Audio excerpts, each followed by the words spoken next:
Bonjour, bienvenue, je m'apprête à faire le tirage pour les lions. Donc ça sera durant la période de fin octobre à début novembre pour prendre un petit peu vos énergies au niveau de votre vie sentimentale. Si vous voulez compléter, il y a évidemment les horoscopes d'octobre qui sont encore disponibles sur ma chaîne, que vous pouvez retrouver.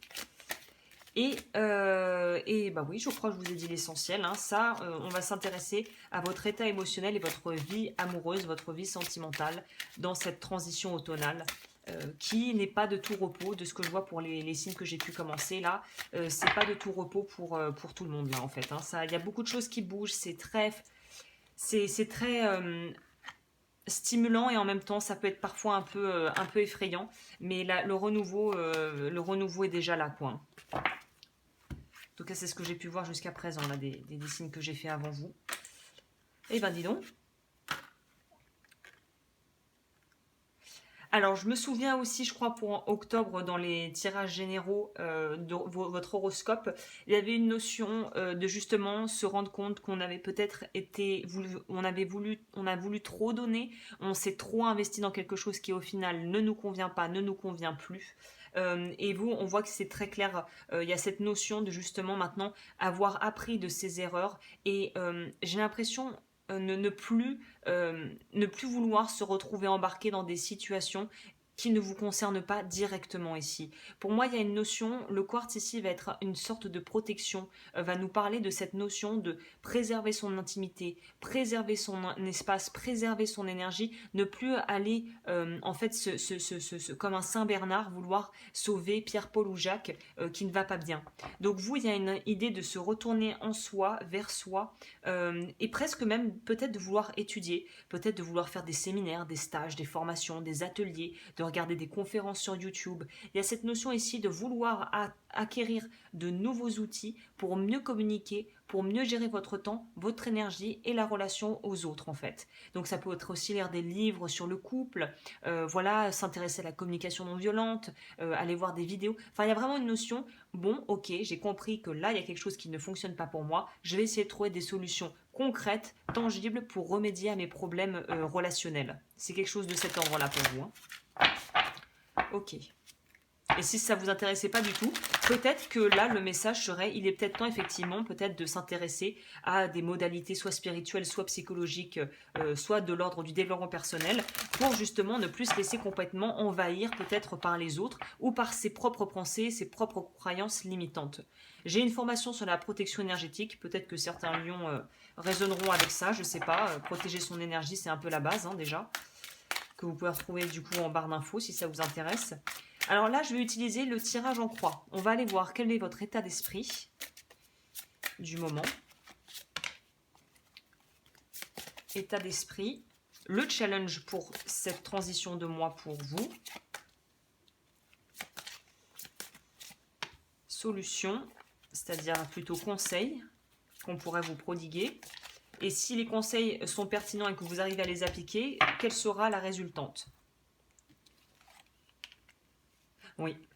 La première chose, quand j'ai vu cette carte-là qui est sortie, c'est, comme on dit, la rose, eh bien, elle a des épines. C'est-à-dire que c'est ce qu'elle est. C'est-à-dire que c'est quelque chose que la nature a fait pour que les pucerons ne puissent pas monter et ne puissent pas attaquer la fleur. Les roses ont des épines. J'ai l'impression que vous avez besoin de redévelopper votre sens de qui vous êtes et aussi de protéger, j'aime pas ce terme, mais de préserver votre énergie. J'ai l'impression que c'est très important pour vous de préserver votre intériorité qui a peut-être été mis à mal ces derniers mois ou en début octobre. Là, on voit qu'il y a un repli vers l'intérieur. C'est pas pour autant que vous vous coupez du monde là comme les cancers qui avaient un peu tendance à retourner dans leur bulle, mais vous savez délimiter où je suis et où commence l'autre, où je termine et où commence l'autre. Et si vous avez du mal justement à faire la dissociation entre où est-ce que mon espace et où est-ce que je termine et où est-ce que l'autre commence, eh ben il serait peut-être question là ici peut-être même d'entamer une petite thérapie ou un comportemental-cognitive ou de chercher vraiment à comprendre qu'est-ce qui me définit,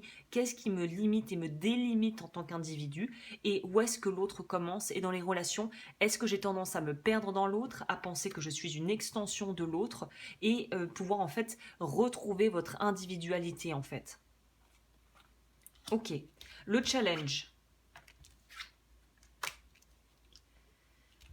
Le challenge, c'est ça. C'est où est-ce que je suis, qui est-ce que je suis, qui est-ce que j'ai envie d'être, comment j'ai envie de me positionner face aux gens, comment j'ai envie de vivre mes relations, qu'elles soient intimes ou qu'elles soient moins intimes, qu'elles soient professionnelles, qu'elles soient familiales. Qui est-ce que je suis? Vous, c'est vraiment la grosse question là du mois à vous poser en cette fin d'octobre, au mois d'octobre. C'est qui est-ce que je suis?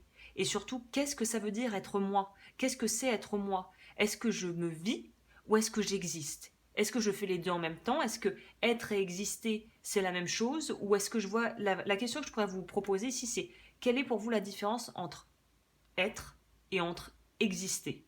Parce qu'il y en a une. Donc là, c'est à vous de voir où vous positionnez. Est-ce que vous existez et vous vivez en même temps? Est-ce que vous êtes plus dans j'existe mais je ne m'autorise pas à vivre? Ou je vis à fond mais au final, j'ai pas l'impression d'exister? Il y a un espèce de levier, de double levier, action à double levier, où il faut que vous arriviez en fait à éclaircir ces questions assez fondamentales pour pouvoir en fait mieux vivre vos relations, surtout au niveau relationnel et sentimental du coup, hein. Ok, au niveau du conseil, on vous dit clairement ici, vous, il y a du ménage à faire dans votre vie relationnelle. Il y a des gens qui ne sont pas forcément qui n'ont pas forcément de bonnes intentions à votre égard, qui ne sont pas forcément des personnes qui justement vous apprécient pour les bonnes raisons. Mais d'un côté, le positif dans le conseil et dans le challenge, c'est que c'est en vous confrontant à des gens qui n'arrivent pas à vous voir à votre juste valeur et qui n'apprécient pas ce que vous avez à proposer, que vous pouvez réussir à délimiter qui vous êtes et ce que vous n'êtes pas, ce que vous ne serez jamais, et surtout de pouvoir poser des limites saines aux personnes autour de vous pour ne plus vous faire un petit peu, on va dire, qu'on vous utilise un peu à votre insu. Donc c'est aussi en étant confronté à la perfidie et peut-être à la méchanceté ou à des gens qui n'ont rien à gagner à ce que vous évoluiez et à ce que vous vous sentiez mieux dans votre vie et que vous assumiez qui vous êtes, pour pouvoir non seulement les repérer, mais en plus guérir des blessures qu'elles peuvent peut-être réactiver à votre contact. Donc là, c'est travailler en harmonie, en accord avec votre environnement relationnel pour voir, ok, quand je suis avec cette personne, je me sens mal. D'où vient, pourquoi je me sens mal, pourquoi elle réactive ça en moi, et vous verrez qu'au final, ça aura toujours très peu à voir avec les gens et ce qu'ils font, mais tout à voir avec comment vous vivez et vous interprétez ce qu'ils font. Grosse nuance ici, hein. Bon, j'espère que vous me suivez parce que là, je suis partie dans du... Voilà. Alors, le conseil, si vous arrivez à voir ce que je vous ai dit à appliquer, vous aussi, beaucoup de signes, chakra de la gorge. Le vœu à révoquer, c'est le vœu de silence. Si vous souhaitez savoir ce que sont les vœux karmiques, j'ai fait une vidéo à cet effet en barre d'infos. Je vous conseille vraiment de travailler là-dessus. Si vous avez des notions d'énergétique, bossez sur votre chakra de la gorge. Il est temps de vous affirmer, d'affirmer qui vous êtes. La clarté ici va très bien pour moi avec le 5e chakra. C'est de pouvoir, comment dire en anglais, speak your truth, de pouvoir donner et dire votre vérité et ne pas avoir à vous filtrer, et c'est ce que c'est, et c'est tout. Et vous n'avez pas à vous justifier en fait. Voyage. C'est plutôt un voyage intérieur ici. Et pour moi, ça va vraiment, à mon avis, ça m'étonnerait pas que d'ici le courant d'octobre-novembre, vous fassiez un sacré ménage au niveau de vos relations amicales et peut-être même relationnelles, sentimentales, si vous vous rendez compte que la personne qui est avec vous ne veut pas reconnaître votre valeur et vous fait toujours vous mettre en position en finale d'infériorité. Là, il y a vraiment quelque chose à radicalement quitter au niveau de relations qui ne sont pas saines pour vous en fait, hein. Ok, on va voir le conseil. N'hésitez pas à liker, à vous abonner si vous aimez ce que je propose et que vous voulez être tenu au courant de ce que je fais à l'avenir, de ce que je pourrais produire à l'avenir. Et on va voir la carte conseil, c'est quoi pour vous? Pour les lions.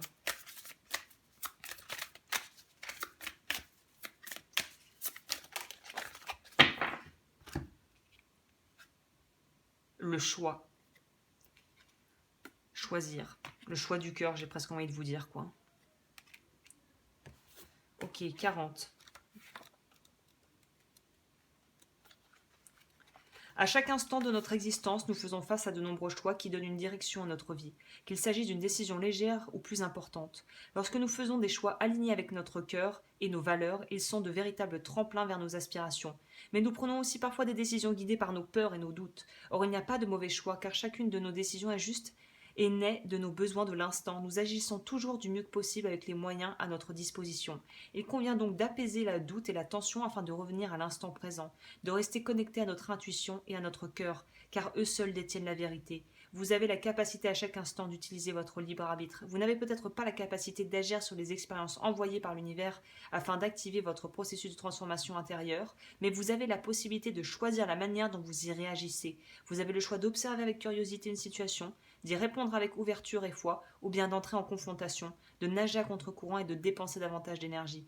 Peu importe ce choix, tant que vous le faites en conscience et que vous assumez toutes les conséquences, ce qui vous permet de grandir et d'évoluer de façon responsable et authentique. Lancez-vous, lâchez la peur et le doute seront toujours présents car ce sont nos boucliers, érigés par notre mental, afin de nous préserver des risques de l'inconnu, mais si vous acceptez de vous faire confiance et de vous rappeler la source de votre élan, alors ce chemin vous mènera vers la bonne destination, quoi qu'il arrive. Le héros est sans cesse soumis à des épreuves et obstacles dans sa quête de vérité, mais son courage et sa capacité à transcender ses peurs et ses démons intérieurs lui assurent la plus grande fierté, car peu importe l'issue, votre aventure sera toujours une grande victoire si vous vous autorisez à sortir des sentiers battus et à écrire votre légende personnelle. Alors n'ayez crainte, vous êtes soutenu par l'univers et tout son amour dans votre grande exploration sacrée. Le mantra, c'est j'ose m'élancer, je fais un choix en conscience, afin d'accéder à une nouvelle voie de réalisation personnelle et spirituelle. Écoutez, tout un programme. Euh, ça pourrait être intéressant de vous intéresser peut-être à la mythologie, aux héros dans la mythologie. Joseph Campbell a écrit La mythologie du héros, je crois que... Pardon, quelque chose comme ça. Il y a quelque chose de cet ordre pour vous. Le parcours du héros. Voilà. Écoutez les lions, j'espère avoir pu vous éclairer. N'hésitez pas à me contacter si vous souhaitez être accompagné. Et je vous souhaite un très très très joli mois de novembre.